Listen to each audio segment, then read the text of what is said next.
want to ask about the break.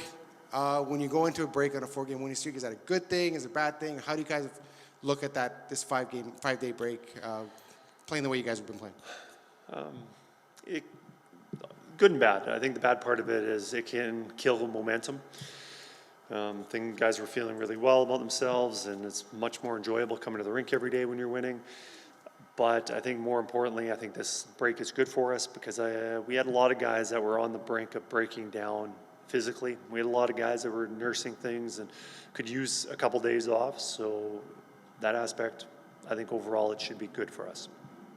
Players are off. Coaches always continue working. How much did it help you kind of just, put in the systems and do the work that you wanted to do, I guess, that maybe you hadn't had time for it before? It'll give me an opportunity to catch up with the players and kind of, now that we've had some games, I've got to see what they're like as a player, what they contribute, what they can maybe work on.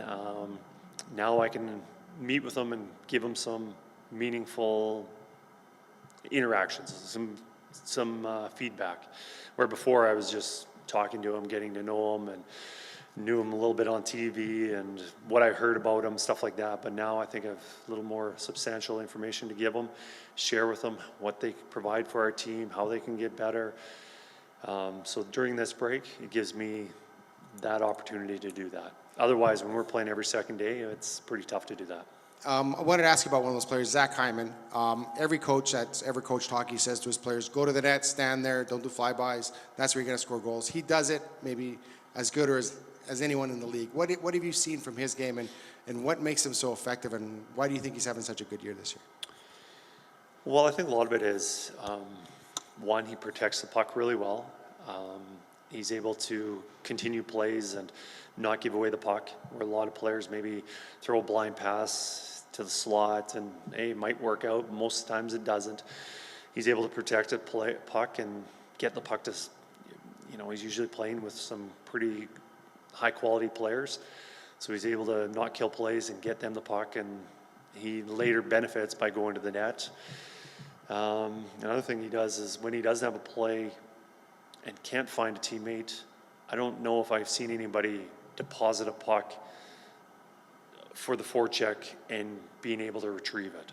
Like, he's able to, so often guys get the puck in there and it funnels behind the goalie, and the goalie facilitates with a breakout, and we don't get the puck back. He's always managed to put the puck in a spot where it's going to be really difficult for the other team to break out, or it's going to be a spot where we can recover it, which helps with the team game. I just think he does so many little things really well. And one, he competes pretty well, and he competes hard around the net, so he benefits from that. Vander Kane plays a physical game for you. Darnell Nurse plays a lot of minutes. Those two guys were not on the ice this morning. Just straight maintenance, or what's going on there? Straight maintenance. We're hopeful that they're on the ice tomorrow, and if not, tomorrow the next day. Okay. James Hamlin, I don't know how much you had information-wise on him, and I think even for some of us, we weren't sure where he'd fit in. But maybe just a thought process on what you're seeing out of him and sort of how he's building a campaign for himself. I had the pleasure of getting the opportunity. That was one of the players that I did get to talk to today. I talked to him on the ice. And it can be really tough for a player playing on the fourth line, not being on the power play, not being on penalty kill, and playing 6 to 10 minutes a night. You never know when your next shift is. And you guys have asked me before about players, and do I think it's important about matching lines, or I feel it's more important to have more flow to the game and players knowing they're going to go out and not having players sit too long, especially with your better players. Well, the situation he's in, doesn't know when his next shift is up, and it's hard being in that situation. And I think he's made the most out of it. He's very reliable in the defensive zone. He's contributed offensively, chipping in some goals. He's come up with some really important face-offs for us. And he also provides energy to our team. Like, sometimes guys on the bench, when they're not playing a while, you can feel it. Guys still frustrated, like, I'm not up yet, or like, when's my turn? And he just continues. He's involved in the game, and he's cheering his teammates on, and that's a valuable asset. So I think he's been very important to our team. You've really primarily used 3 sets of forwards since both Brown and Janmark have come back as penalty killers. Derek Ryan and Ryan Nugent-Hopkins, the aforementioned Brown and Janmark, and then Fogle and McLeod. Hamlin killed penalties in the minors. Could he be a guy that could potentially work himself into the mix down the road?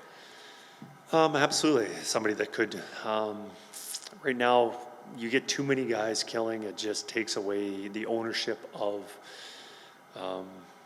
performing well. It's not my job, but when I know I'm up and I know it's my responsibility to do it, you're more invested and you're going to do a much better job. And right now, we mentioned those 6 guys, but you also have to sprinkle in Connor McDavid. Because at the end of penalty kills, there might be a little bit of time. And if you go back with, let's say, Janmark and Brown, well, that's 20 minutes of the kill, and then it's probably another 20, 30 seconds of 5-on-5, and then you've got McDavid sitting there for that much longer, and, Draisaitl's not playing him with on the line, then he has to wait a bit longer, and it just adds up. So those guys, they can kill, and they're good at it, and so then you add him and Draisaitl, Kane does it some, and now we're expanding it. So I absolutely have confidence in him. Later on in the season, when there's injuries, there'll be a time when we'll need him. But right now, we're going to continue doing what we're doing. Thanks, Kris. Have a nice Sunday. All right. Thank you, guys.